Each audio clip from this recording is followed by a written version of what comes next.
तो hey guys, ये है health of paradise and makeup part 2। और इस वीडियो के लिए तुमने मुझे काफ़ी ज़्यादा कमेंट किए थे, तो इस वीडियो के अंदर हम सभी एपिसोड कवर करने वाले हैं, तो इस वीडियो को लास्ट तक देखना। तो इस एनिमे के लास्ट में हम सभी ने देखा था कि ये चारों लोग डिसाइड करते हैं कि ये साथ में मिलकर उस मॉन्स्टर को कैसे भी मार के रहेंगे। पर तामिया अभी भी कह रहा होता है कि तुम सब साइड हट जाओ, मैं इस मॉन्स्टर को अकेले ही मार दूंगा। और तभी ये मॉन्स्टर इन चारों के ऊपर हमला कर देता है, लेकिन तभी चौबे ट्रांसफॉर्म हो जाता है और उसके हमले को रोक रहा होता है। वो अपने भाई तोमा को कहता है कि तुम्हें यहाँ से हिलने की बिल्कुल जरूरत नहीं है। वो जानता है कि तामिया की हालत बहुत ज्यादा खराब है और साथ ही फूची भी कुछ ज्यादा कुछ नहीं कर सकता है, यानी कि चौबे को अकेले ही इस मॉन्स्टर से लड़ना होगा। तो हमें पहले का सीन दिखाया जाता है जब चौबे रियोन के साथ था और यहाँ पर रियोन उसे वाटर टावर के बारे में बताता है कि इसे कहाँ रखा जा सकता है। ये सब चेस्टनट किडनी ब्लैडर में ही हो सकता है। और यहाँ पर रियोन चौबे को टैलिस्मान के बारे में बताता है कि इसके ऊपर किसी का भी नाम लिख के हम उसकी कंडीशन के बारे में पता कर सकते हैं। और यहाँ पर पास में चौबे ने देखा था कि उसके भाई डोमा के साथ कुछ बुरा होने वाला है। वो बस यही सोच रहा होता है कि कहीं उसके साथ कुछ हो ना जाए। और तभी जो ये मॉन्स्टर होता है वो डोमा के ऊपर एक घुमावदार अटैक करता है, पर लेकिन यहाँ पर डोमा उस अटैक को बड़ी इजीली काउंटर कर लेता है। और इस चीज को देखकर चौबे को ऐसा लगता है कि उसका भाई अब पहले से काफी ज्यादा स्ट्रांग हो चुका है और जो चीज उसने पास में देखी थी ऐसा कुछ भी नहीं होने वाला है। और तभी यहाँ पर डोमा फूची का हाथ पकड़कर दौड़ने लगता है, क्योंकि उन दोनों का एक प्लान होता है। और यहाँ पर फूची डोमा के साथ मिलकर इस मॉन्स्टर के ऊपर हमला करता है, जिससे उसे काफी ज्यादा नुकसान होता है। क्योंकि तुम्हें याद ही होगा कि फूची का जो मेटल एट्रीब्यूट है वो टाउफा की टाउ के खिलाफ एक अच्छा काउंटर है और इसीलिए इस मॉन्स्टर को इतना ज्यादा डैमेज पहुंचा है। और इन दोनों का ये प्लान काफी ज्यादा हद तक काम भी करता है और इन दोनों ने हाथ इसलिए पकड़ रखा है ताकि इन दोनों का टाउ मिक्स होकर एक अच्छा काउंटर अटैक बन सके। और यहाँ पर जो तामिया होता है वो इस मॉन्स्टर के ऊपर हमला करने वाला होता है, लेकिन तभी वो मॉन्स्टर उड़कर दूर भाग जाता है और उल्टा हो जाता है। और इस चीज को लेकर डोमा तामिया के साथ बहस कर रहा होता है, जिसे देखकर चौबे कहता है कि मैंने कभी भी अपने भाई को बहस करते हुए नहीं देखा है। मतलब कि उसका भाई ज्यादा किसी से नहीं बोलता था, उसे ऐसा लगता था कि उसका भाई हमेशा उसके बस पीछे ही रहने वाला है, पर लेकिन लगता है कि अब ये चेंज हो चुका है। और ये चीज देखकर चौबे काफी ज्यादा सरप्राइज होता है। और हम वापस उस मॉन्स्टर पे आते हैं जो अपनी बॉडी को वापस से स्प्लिट कर लेता है। मतलब कि जो पहले बाहर वाला हिस्सा था वो टाउफा का था, पर लेकिन अब वो पीले बाल वाले बंदे का बन जाता है ताकि ये उस अटैक को हील कर सके जो फूची ने किया था। और अब ये चारों डिसाइड करते हैं कि ये दो दो के ग्रुप में बढ़ जाएंगे और उस मॉन्स्टर के अलग अलग टेंडल को काटेंगे, जिससे ये एक साथ मिलकर उस मॉन्स्टर को हरा देंगे। यहाँ पर डोमा अपने भाई चौबे से पूछता है कि अब उसे क्या करना चाहिए। यहाँ पर चौबे कहता है, क्या तुम पागल हो, मैंने सब कुछ तुम्हारे ऊपर छोड़ दिया है, तुम इतना मत सोचो, तुम ये चीज कर सकते हो। पर लेकिन यहाँ पर जो तामिया होता है वो कहता है कि मैं किसी बेवकूफ का ऑर्डर नहीं लेने वाला हूँ। जिस पर चौबे कहता है कि मैं तुम्हें कोई ऑर्डर नहीं देने वाला हूँ, बल्कि मुझे तुम्हारी मदद की जरूरत है। जिस पर तामिया खुश होते हुए कहता है कि अच्छा, तुम्हें मेरी मदद चाहिए तो चलो ठीक है, मैं कर देता हूँ।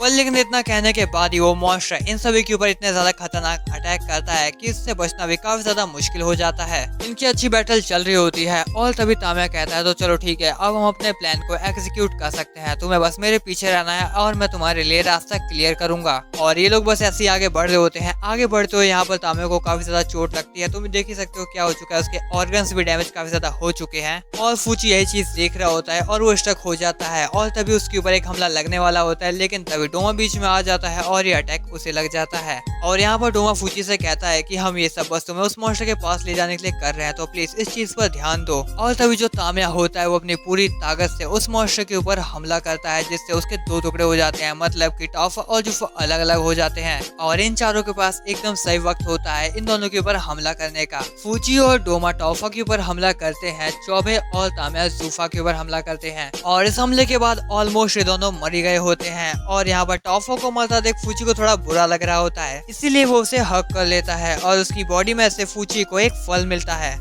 और हम यहाँ पर जुफा को देखते हैं जो पूरी तरह से अभी नहीं मरा होता है, लेकिन तभी जो चौबे होता है वो अपने पेट के अंदर से एक बोतल निकालता है जिसके अंदर वाटर टाउ होती है। और हमें दिखाया जाता है कि चौबे ने इस बोतल को चुरा लिया था और अपने पेट में सेव करके रखा था। और फिर जो चौबे होता है वो उस बोतल में से वाटर टाउ निकाल कर जुफा के ऊपर डालने लगता है, जिससे जुफा पिघल रहा होता है। ये वैसा ही है जैसा कि कोई तुम्हारे ऊपर तेजाब डाल रहा हो, मतलब कि बहुत ही बुरा है भाई ये। और ये चीज देखने के बाद जो तामिया होता है वो अपनी तलवार से जुफा को एक ही बार में मार देता है, जिस पर आधा चौबे कहता है क्या तुम्हें इनके ऊपर दया आ रही है। तामिया चौबे से कुछ भी नहीं कहता है और हमें पास्ट का सीन दिखाया जाता है जहाँ पर टॉफा ने कहा था कि उसे इंसानों को तड़पाने में कोई भी मजा नहीं आता है, पर लेकिन उसे ये सब करना पड़ता है। और मरने के बाद भी आफ्टर लाइफ के अंदर जूफा और टॉफा एक साथ होते हैं और हमें इन चारों को दिखाया जाता है जो इतनी मेहनत करने के बाद ऑलमोस्ट जिंदा बच गए हैं। और तभी हमें सागरी और मे को दिखाया जाता है जो रेंटेन पैलेस पहुंच चुकी है, पर लेकिन वहाँ पर रैन नहीं है। और यहाँ पर मैं सागरी को बता देती है कि ये गुफा है और ये ज्यादा किसी से बात नहीं करती, सिर्फ बुक पढ़ती है। और हम यहाँ पर वो सब सामान देख सकते हैं जो रैन यूज कर रहा था, जैसे कि टेलिस्मान। और यहाँ पर मैं इन सब चीजों के बारे में सागरी को बता देती है। सागरी कहती है तो चलो ठीक है, हम इन सब चीजों को डिस्ट्रॉय कर देते हैं। वो ऐसा करे उससे पहले उसे एक प्रेशर फील होता है और ये सब चीज गुफा कर रही होती है। गुफा सागरी से कहती है कि मुझे तुमसे कोई भी लेना देना नहीं है, रियोन ने मुझे यहाँ पर रुक कर इन सब चीजों का ध्यान रखने के लिए कहा था, इसलिए तुम यहाँ से जा सकती हो, पर लेकिन अगर तुम्हें लड़ना है तो तुम मुझसे लड़ सकती हो, मैं तुम्हें जान से मार दूंगी। और तभी सागरी अपनी तलवार नीचे रखते हुए गुफा से माफी मांगती है कि वो बिना बुलाए उनके आइलैंड पे आ गए और इतना सब नुकसान कर दिया।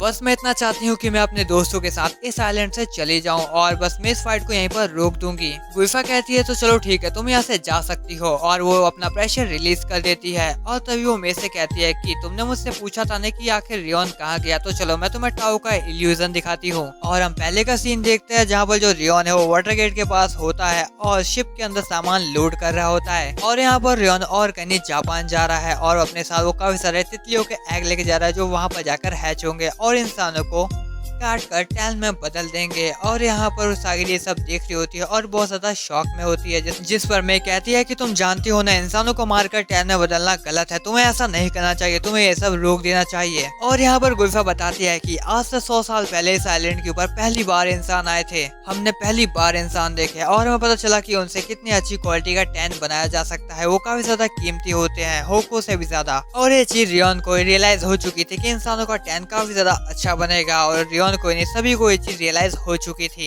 इंसानों के अंदर फीलिंग्स होती है जिससे उनका टैन और भी ज्यादा पावरफुल होता है, और बस उसी समय रियोन ने डिसाइड कर लिया कि वो इंसानों को टैन में बदल देगा। और तभी हमें शियोन का टेलिस्मान दिखाया जाता है, मतलब कि जिसकी हालत बहुत ज्यादा खराब हो चुकी है, और हम शियोन को देखते हैं जो ऑलमोस्ट मौत की कगार पर है। और हमें पता चलता है कि शियोन ने इस टेंशन को 215 बार से भी ज्यादा मार चुका है, लेकिन फिर भी ये वापस रीजनरेट हो जाता है। और तभी हमें एक पास्ट का सीन दिखाया जाता है जहाँ पर सभी लोग इकट्ठे हुए होते हैं और यहाँ पर वो पूछते हैं कि अगर एट्रीब्यूट हमारे काम नहीं आए तो हमें क्या करना चाहिए, जिस पर गायमारू कहता है कि हमें उन्हें तब तक काटना होगा जब तक उनकी लिमिट पूरी ना हो जाए। गायमारू कहता है कि हमें बस उन्हें तब तक काटना होगा जब तक उनकी रीजनरेशन एबिलिटी उनका साथ ना छोड़ दे। जिस बात पर मैं कहती है तुम्हारा प्लान तो ठीक है, पर लेकिन ऐसा करने के लिए पता नहीं उन्हें कितनी बार काटना होगा, शायद 100 या फिर 1000 बार। पर यहाँ पर शियोन ने बस इस टेंशन को 215 बार ही काटा है, और हम देख सकते हैं कि इस टेंशन की रीजनरेशन एबिलिटी कितनी ज्यादा घट चुकी है। टेंशन खुद कहता है कि आखिर ये इंसान मर क्यों नहीं रहा, ये इंसान ही है ना।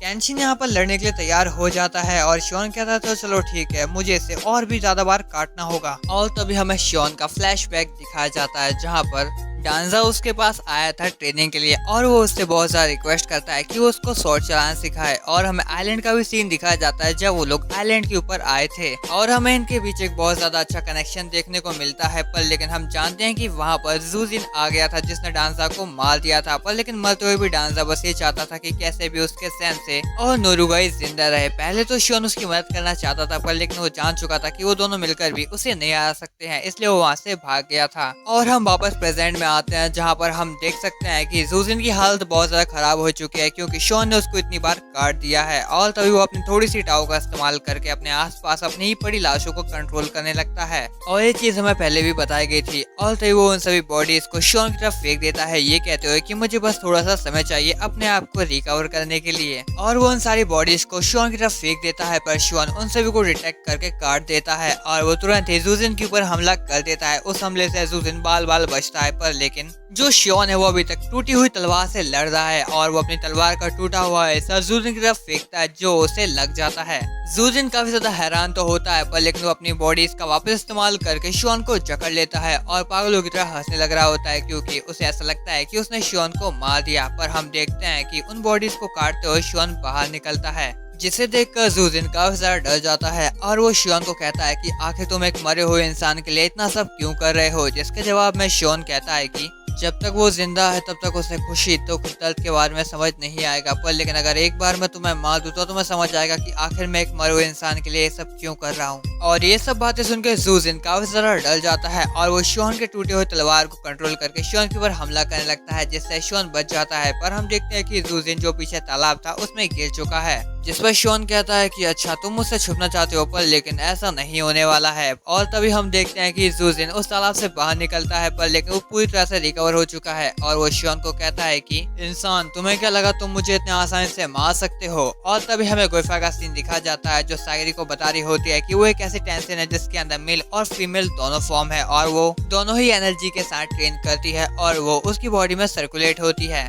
और जूजिन भी इसी टाइप की टेंशन है और तभी वो अपने आप को ट्रांसफॉर्म करने लगती है और हम देखते हैं कि वो अपने आप को ट्रांसफॉर्म कर लेती है, पर लेकिन वो कोई बड़ा सा मॉन्स्टर नहीं बनती है। और तभी नोरुगाई और शॉन इसके ऊपर हमला कर देते हैं और इन तीनों के बीच में एक बहुत ही ज्यादा अच्छी बैटल होती है। लेकिन तभी जो जूजिन होता है वो शॉन की आंख के ऊपर एक कट मार देता है और तभी हमें शॉन का फ्लैशबैक दिखा जाता है, जहां पर हम देखते हैं कि शॉन की आंख के ऊपर किसी ने कट मार दिया होता है। ये और कोई नहीं उसी की मॉम है जिसने उसकी दोनों आंखों पर कट मार दिया है, क्योंकि ये लोग बचपन से ही बहुत ज्यादा गरीब थे और इसकी मॉम सबसे कहती थी कि ये एक स्वॉर्ड मास्टर का बेटा है जो बिना देखे किसी के भी अटैक को प्रिडिक्ट कर सकता है और ये लोग इसी तरह से पैसे कमाते थे। शॉन को बचपन से ही कुछ भी दिखाई नहीं देता था, पर लेकिन वो किसी के भी अटैक को प्रिडिक्ट कर सकता था और टाओ को महसूस कर सकता है। और तभी एक हाई रैंकिंग कैंगो की नजर शॉन के ऊपर पड़ती है और उसे और उसकी मॉम को वहां पर बुलाया जाता है। उसे ऑफर दिया जाता है क्या वो यामाडा क्लैन में ज्वाइन होना चाहता है, और एक गरीब इंसान के लिए इससे ज्यादा अच्छा मौका क्या हो सकता है। शॉन इस ऑफर को एक्सेप्ट कर लेता है और तभी वो लोग पूछते हैं कि आखिर शॉन की आंखों के ऊपर ये निशान कैसे हैं।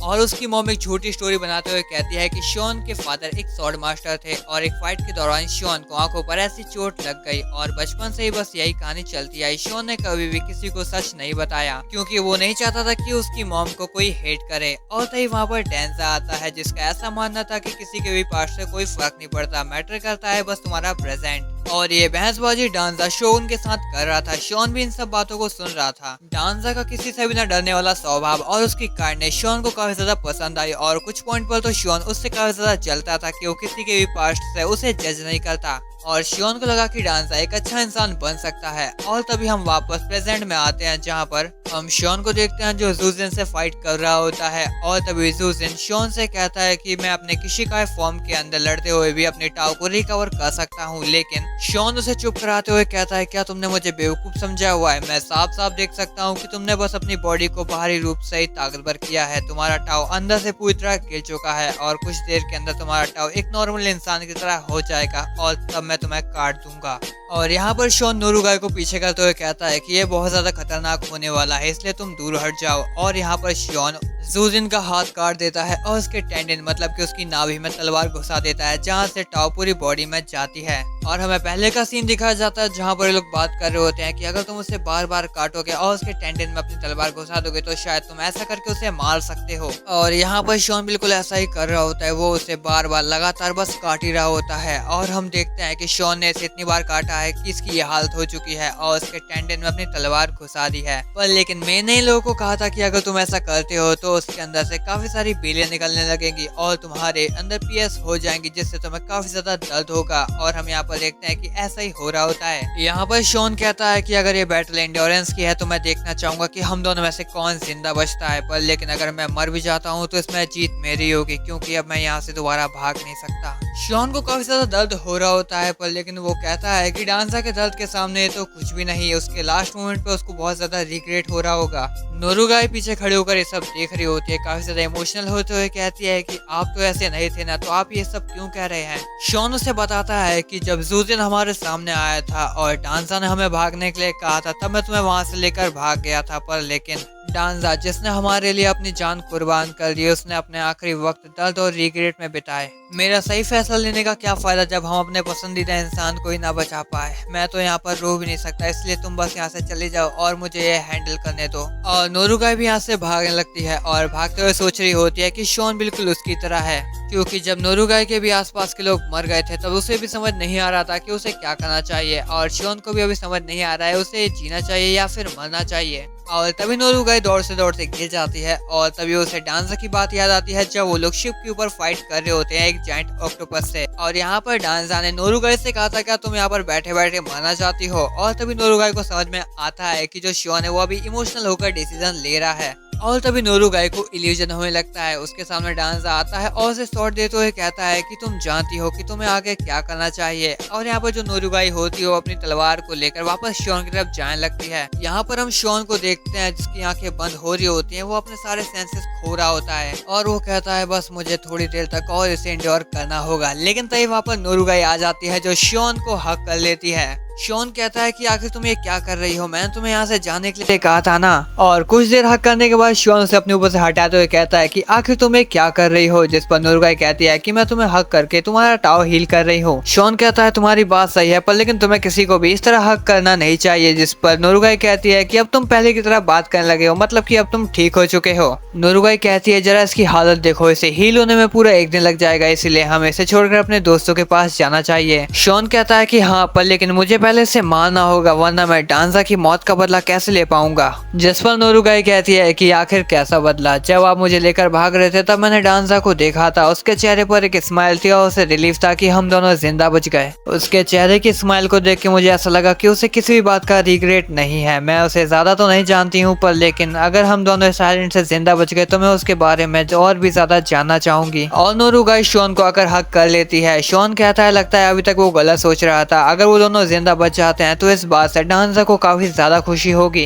और यहाँ पर शियोन कहता है नोरुगाई से लगता है कि मुझे तुम्हें सैन से कहना चाहिए। और यहाँ पर नोरुगाई काफी ज्यादा रोने लगती है और तभी सीन चेंज होता है और हम गुइफा को देखते हैं जिसके पास काफी सारे पोर्ट और बहुत सारे टैलिस्मान रखे हुए हैं। और तभी जो ज़ुजिन का पोर्ट होता है वो टूटने लगता है जिसे देखकर सागरी कहती है कि बस ऐसे ही होता रहेगा, हम अपने पसंदीदा इंसानों को खोते रहेंगे, क्या तुम अभी भी इस बात को कंसीडर करना चाहोगी। और तभी हम देखते हैं कि जो गायमारू का टैलिस्मान होता है वो बहुत जल्द ब्लैक होने लगता है, मतलब कि गायमारू की हेल्थ बहुत ही कम बची है। और अगर तुमने मेरी पहले की वीडियो देखी है तो तुम्हें पता ही होगा कि गायमारू की हालत कितनी ज्यादा बुरी हो चुकी है। और तभी हमें गायमारू और यूजुरी का फ्लैशबैक दिखाया जाता है जहाँ पर इन दोनों ने कहा था कि वो एक दूसरे को नहीं बचाएंगे क्योंकि वो शिनोबी है। पर लेकिन हमने देखा था कि जो रियोन था या फिर रान था वो अपनी किशिकाई फॉर्म में आ चुका था और उसने यूजुरिया के ऊपर हमला कर दिया था, पर उसे बचाने के लिए गायमारू बीच में आ गया था जिससे उसकी हालत बहुत ज्यादा बुरी हो गई थी। और तभी हमें गायमारू का एक फ्लैशबैक दिखाया जाता है जिसके अंदर वो अपने टीममेट्स के साथ एक मिशन पर तो गया था पर लेकिन उसने उधर एक भी इंसान को नहीं मारा था, जिसे देखकर उसके साथी कहते हैं क्या तुम बदल चुके हो, तुमने इस मिशन के अंदर किसी भी इंसान को नहीं मारा,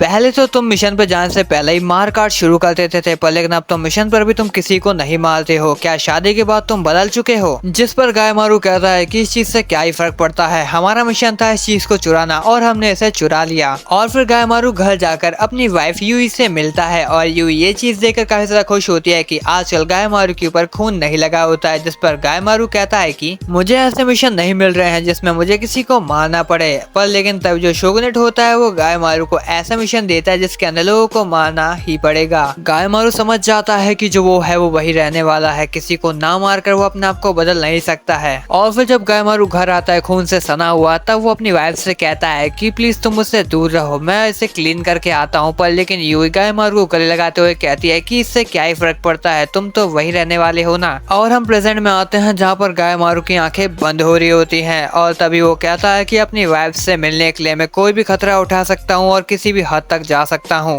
और हम देखते हैं कि गायमारू के हाथ में एक फ्लावर होता है और उसमें एक निडल भी होती है और वो अपने आप को इंजेक्ट कर लेता है। और हम अगले ही पल देखते हैं कि गायमारू खड़ा हो जाता है और अपने फायर स्टाइल का इस्तेमाल कर किशिकाई फॉर्म से फाइट करने लगता है। और यहाँ पर गायमारू बहुत ज्यादा अच्छी टक्कर दे रहा होता है किशिकाई फॉर्म को। और तभी हमें फ्लैशबैक दिखाया जाता है मे का, जहाँ पर उसने कहा था कि अगर कोई इंसान फ्लावर से अपने आप को इंजेक्ट कर लेता है तो फ्लावर की टाव और उस इंसान की टाव के बीच में एक फाइट होती है और अगर इस फाइट के अंदर फ्लावर की टाव जीत जाती है तो इंसान फ्लावर बन जाता है, पर लेकिन अगर उस बंदे की टाव जीतती है तो फ्लावर की पावर को वो बंदा यूज कर सकता है। टोमा बताता है कि यही सब चीज उसके भाई के साथ भी हुई थी, इसलिए वो इसकी पावर का इस्तेमाल कर सकता है। और यहाँ पर ये लोग बात कर रहे होते हैं कि शायद गायमारू इस चीज का इस्तेमाल कर सकता है, पर लेकिन ये तो ट्राई करने के बाद ही पता चलेगा। जिस पर मैं बोलती है कि गायमारू तुम बिल्कुल भी ये चीज ट्राई मत करना, थोड़ी सी क्वांटिटी तुम्हें फ्लावर बना सकती है। चौबे स्पेशल था या फिर उसकी किस्मत थी इसलिए वो बच गया, पर लेकिन तुम स्पेशल नहीं हो, इसलिए तुम इस चीज को बिल्कुल भी ट्राई मत करना। और मैं बताती है कि जब इंसान सोचता है या फिर सांस लेता है या फिर जीता है तो टाओ कंज्यूम हो रही होती है, पर लेकिन जब इंसान मरता है तो वो कुछ भी नहीं करती है। और वही एक लौता पल होता है, टाओ उस समय अपने आप को रिकवर कर रही होती है। और हम जैसा कि जानते हैं कि गायमारू मरने वाला होता है, तभी उसने इस चीज का इस्तेमाल किया था, इसलिए वो फ्लावर में नहीं बदला। पर गायमारू कहता चलो ठीक है मैं इसका इस्तेमाल नहीं करूंगा, पर लेकिन अगर मेरे पास और कोई ऑप्शन नहीं होगा तो मैं इसका इस्तेमाल जरूर करूंगा। और गायमारू का प्लान भी यही था। और हम देखते हैं कि गायमारू फाइट तो बहुत अच्छी कर रहा होता है, पर लेकिन इन दोनों के बीच में बार बार ड्रॉ हो रहा होता है। और तभी जो यूजुरिया होती है उसको काफी सारा डैमेज तो हो चुका है, लेकिन फिर भी वो गायमारू का साथ देने के लिए फाइट में आती है। और हमें पता होगा कि जो गायमारू का एट्रीब्यूट है वो फायर है और जो रान का एट्रीब्यूट है वो वाटर है, इसलिए गायमारू उसे कुछ ज्यादा अच्छा डैमेज नहीं कर पा रहा है। पर लेकिन हम जैसा कि जानते हैं यूजुरिया का जो एट्रीब्यूट है वो अर्थ है, इसलिए वो रान को काफी ज्यादा हद तक डैमेज कर सकती है। और फिर इन तीनों के बीच में बहुत ज्यादा अच्छी फाइट हो रही होती है। यहाँ पर ये दोनों अपने कॉम्बिनेशन में अटैक कर रहे होते हैं रान के ऊपर, पर लेकिन ज्यादा कुछ नहीं कर पा रहे होते हैं।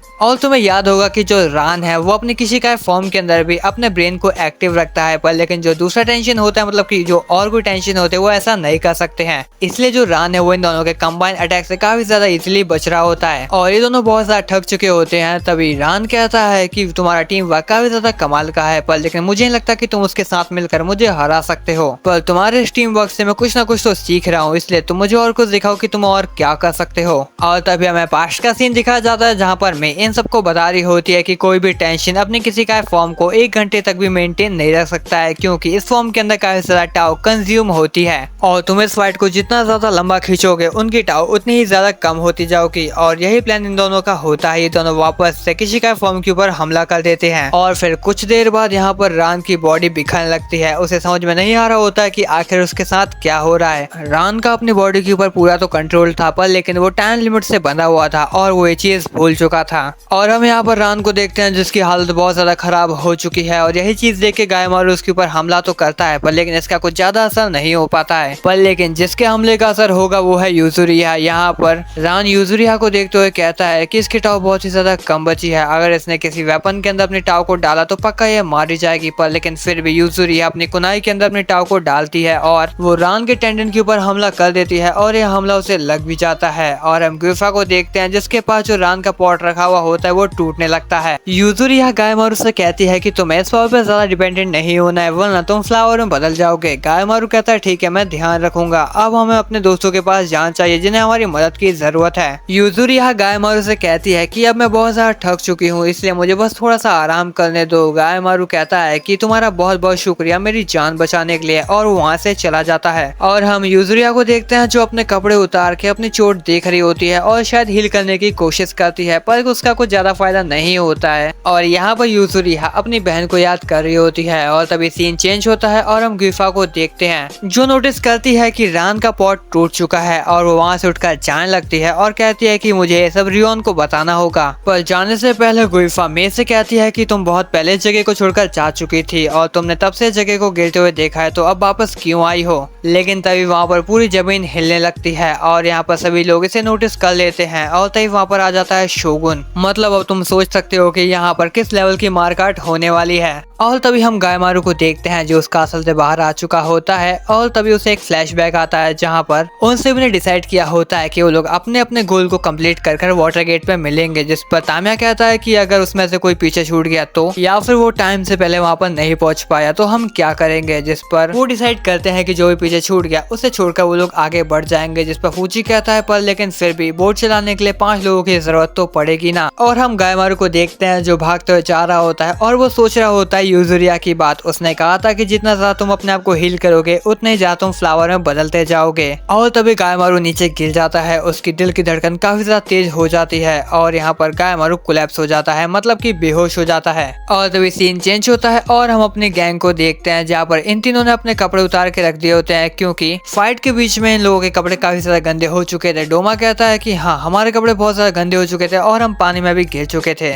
और यहाँ पर हम देखते हैं कि जो फूची होता है उसने तामिया के आंख पर आई पैच लगा दिया होता है, क्योंकि तुम्हें याद ही होगा कि इस बंदे ने अपने हाथ से अपनी आंख को निकाल दिया था। तामिया कहता है कि आखिर मैं कैसा लग रहा हूँ, पक्का मैं बहुत ज्यादा अजीब लग रहा हूँ। बस ये लोग ऐसी ही बात कर रहे होते हैं, तभी चौबे कहता है कि क्या तुम लोग भूल चुके हो, हम अभी भी इस आइलैंड के ऊपर ही हैं, हमें यहाँ से कैसे भी निकलना है। और फिर चौबे इन लोगों को बताता है कि इस आइलैंड के ऊपर एक ट्री है और सभी टेंशन मिलकर वहाँ पर एक रिचुअल करते हैं जिसमें वो पावर को इनबिल्ट करते हैं। और जो चौबे होता है वो रान से पूछ रहा होता है कि अगर इसके बीच में कोई मारा गया, जिस पर रियोन उसे कहता है कि ऐसा हो ही नहीं सकता। लेकिन तभी तामिया चौबे से कहता है कि तुम मुझे साफ साफ बताओ ना, यहाँ पर मुझे कुछ भी समझ में नहीं आ रहा है। जिस पर चौबे कहता है मैं तुम्हें डिटेल में तो बता रहा हूँ। और सभी लोग चौबे से पूछते हैं कि आखिर तुम्हें इतना सब कुछ कैसे पता चला। जिस पर चौबे बोलता है कि वो रिचुअल मेरे ऊपर ही कर रहे थे। ये बात सुनकर सब हैरान हो जाते हैं और यहाँ पर चौबे कहता है कि चलो अब हमें आगे बढ़ना चाहिए। और सीन चेंज होता है और हम नोरुगाई और शियोन को देखते हैं जो वाटर गेट की तरफ बढ़ रहे होते हैं, पर इनकी हालत बहुत ज्यादा खराब हो चुकी है। यहाँ पर ये दोनों नॉर्मल सी बातें कर रहे होते हैं और तभी शियोन नोरुगाई से कहता है कि मैं तुम्हें मेन लैंड पर लेकर नहीं जाऊंगा क्योंकि तुम वहाँ पर एक क्रिमिनल हो और तुम्हें सजा दी जाएगी। मैं तुम्हें एक बहुत ही ज्यादा सुंदर जगह पर ले जाऊंगा जहाँ पर बहुत सारे माउंटेन्स होंगे। मैं चाहता हूँ कि मैं तुम्हारा गार्डियन बन जाऊँ, क्या तुम इसके लिए तैयार हो। यहाँ पर जो नोरुगाई होती है वो शियोन के मजे लेने लगती है, कहती है क्या तुम्हें मेरी सच में इतनी ज्यादा फिक्र हो रही है। लेकिन तभी वहाँ पर बहुत जोर से भूकंप आने लगता है और यहाँ पर ब्लैक शेडो में से निकलते हैं इवाकाकुरे गांव के निंजास और हमें शोगुन को भी दिखाया जाता है। और हम देखते हैं कि सभी निंजास ने सभी लोगों को घेर लिया होता है। गायमारू के पास भी 4 निंजास होते हैं, पर लेकिन तभी गायमारू उठ के उन सभी को मार देता है। गायमारू कहता है कि ये तो इवाकाकुरे गांव के निंजास है, पर ये यहाँ पर कैसे आए। और यहाँ पर हम उस लड़की को भी देखते हैं जो गायमारू को मारने के लिए आई होती है, उसने अपना मास्क उतार दिया होता है। यहाँ पर शोगुन सभी से कहता है कि जितने भी यामाडा क्लैन के मेंबर्स हैं उन्हें रेस्क्यू किया जाए और जितने भी क्रिमिनल्स बच गए हैं उन्हें जान से मार दो।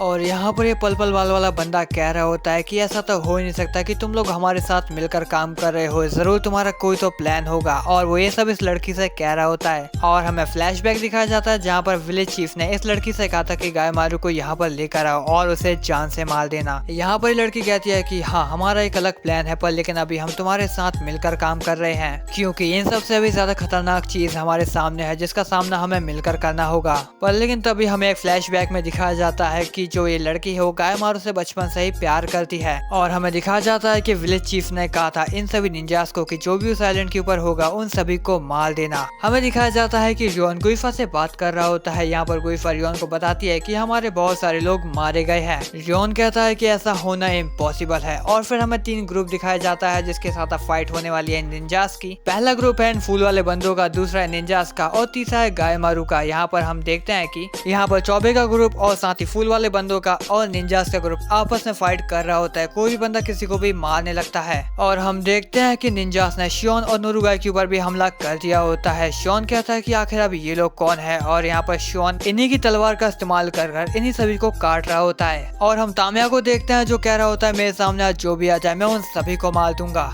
और ये लोग फाइट करते हुए आगे बढ़ रहे होते हैं। चौबे कह रहा होता है ये तो एक वॉर है, जिस पर तामिया कहता है कि नहीं ये कोई वॉर नहीं है, वॉर मैं लड़ चुका हूँ, वहाँ पर प्योर लक चलता है, पर लेकिन ये तो केओस है। और हम शोगुन को देखते हैं जिसके सामने वो फ्लावर वाले बंदे आ जाते हैं। यहाँ पर शोगुन अपने मेंबर्स को याद करते हुए अपनी तलवार से उन सभी को काट रहा होता है और पता नहीं है बंदा खून के आंसू भी रो रहा है। और तभी एक फूल वाला बंदा बच जाता है जिसे ये अपने घूसे से ही मार देता है और कहता है कि इन्हें मारने के लिए इनका सर काटना जरूरी नहीं है बल्कि इनके कोर को भी पूरी तरह से डिस्ट्रॉय करना होगा। और तभी हम देखते हैं कि रियोन के पीछे वही लेडी आ चुकी होती है और रियोन इनकी प्रेजेंस को महसूस नहीं कर पाया होता है। जिस पर रियोन कहता है क्या तुम जापान के कोई निंजा वगैरह हो, जिस पर लेडी कहती है कि हाँ हम इवाकाकुरे गांव के निंजास हैं। जिस पर रियोन कहता है क्या तुम यहाँ पर अपनी कोई टेक्निक या ट्रिक दिखाने आई हो, जिस पर लड़की कहती है क्या तुम देखना चाहोगे। और तभी वो लड़की अपने निंजुत्सु का इस्तेमाल करके आसपास के सभी फ्लावर वाले बंदे को जला देती है। रियोन कहता है चलो ठीक है अब आ जाओ। और तभी सीन चेंज होता है और हम सागरी और मे को देखते हैं जिन्हें निंजास और फ्लावर वाले बंदों ने घेर लिया होता है। यहाँ पर फ्लावर वाले बंदे सागरी को मारने आए हैं और निंजास मे को मारने आए हैं और यहाँ पर इनके बीच में फाइट होना शुरू हो जाती है। और यहाँ पर जो सागरी होती है वो बिना अपनी तलवार को निकाले इन सभी को मार रही होती है। ये चीज देख के मे काफी ज्यादा इम्प्रेस होती है। और तभी वहाँ पर 2 फ्लावर वाले बंदे आ जाते हैं, लेकिन तभी हम देखते हैं कि उनके ऊपर चिपचिपा फ्लूइड लगता है और यहाँ पर आ जाती है यूजुरिया जो अपने निंजुत्सु का इस्तेमाल करके उन्हें हरा देती है। मुझे तो पहले लग रहा था कि यूजुरिया मर चुकी है, पर लेकिन ये तो पूरी तरह ठीक हो चुकी है। और यूजुरिया को देखकर सागरी काफी ज्यादा खुश होती है और यहाँ पर यूजुरिया इन दोनों को बताती है कि उन्होंने पहले इन निंजास को देख लिया था और इनका पीछा करते हुए वो यहाँ पर पहुंच गई। और वो कहती है कि अब हम सभी का एम है वाटर गेट तक पहुंचना। और हमें थोड़ा बहुत रियोन का सीन भी दिखाया जाता है जिसके सामने वही वही निंजा लेडी खड़ी हुई होती है। पता नहीं इन दोनों के बीच अभी तक फाइट स्टार्ट क्यों नहीं हुई। और तभी सागरी के पास यामाडा क्लैन की ये मेंबर आ जाती है, जो सागरी को देख के काफी ज्यादा इमोशनल हो जाती है, मतलब कि ये इसे जानती है। पर लेकिन वो यूजुरिया को कहती है कि तुम एक क्रिमिनल हो और तुम्हें अब यहाँ पर एग्जीक्यूट किया जाता है। यहाँ पर सागरी से समझाने की कोशिश करती है, पर लेकिन ये इसकी बात सुनने के लिए तैयार नहीं है। और शोन और नोरुगाई के सामने छोटे बालों वाला बंदा आ जाता है, जो नोरुगाई का नाम प्रोनाउंस नहीं कर पा रहा होता है, इसलिए वो कहता है कि तुम्हारी शक्ल तो मेल खा रही है, यानी कि अब तुम मरने वाली हो। और हम आशा चौबे और डोमा को भी देखते हैं, जिसके सामने जिंका आ जाता है और वो कहता है कि आशा तुमने बहुत ज्यादा बुरे काम किए हैं, इसलिए तुम्हें अब मरना होगा। पर लेकिन यहाँ पर डोमा चौबे के साथ खड़ा रहता है, इसलिए जिंका कहता है क्या तुम इसके साइड हो या फिर मैं कहूँ। और तभी सीन चेंज होता है और यहाँ पर फूजी तामिया से कह रहा होता है कि आखिर तुम इस आइलैंड से जाने के बाद क्या करोगे। लेकिन तभी ब्लैक शैडो में से निकल के आता है शोगुन। शोगुन कहता है कि तुम एक क्रिमिनल हो तो तुम्हें यहाँ पर अब एग्जीक्यूट किया जाता है। यहाँ पर तामिया इससे भी लड़ने के लिए तैयार होता है, लेकिन फूजी कहता है कि तुम रहने तो मैं इससे बात करता हूँ। और तभी हमें जूजिन को दिखाया जाता है, जो पता नहीं कहीं तो बहरा होता है, मतलब उसका सर बहरा होता है, और वो एक जगह पर पहुंच जाता है जहाँ पर वो बड़ा सा पेड़ है।